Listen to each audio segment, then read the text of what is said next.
বেতন পাওনি নাকি বেতনের টাকাটা তুমি তোমার মার কাছে পাঠিয়ে দিয়েছো বিকাশে? আরে কি বলতেছো তুমি? আমি 2-3 মাস ধরে তোমার সাথে কথাই বলতেছি না। গত কয়েকদিন আগেও মা ফোন করছিলাম, ফোনে রিসিভ করি নাই।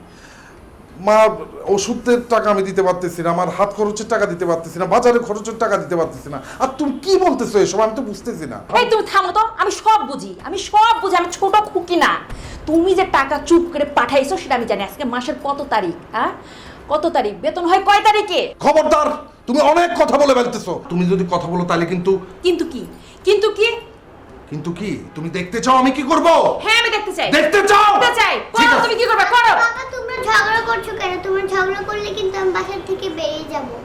আমি তো ঝগড়া করতেছি না মা, ঝগড়া তো করতেছে তোমার আম্মু। শুধু মা না, তুমিও তো ঝগড়া করছো।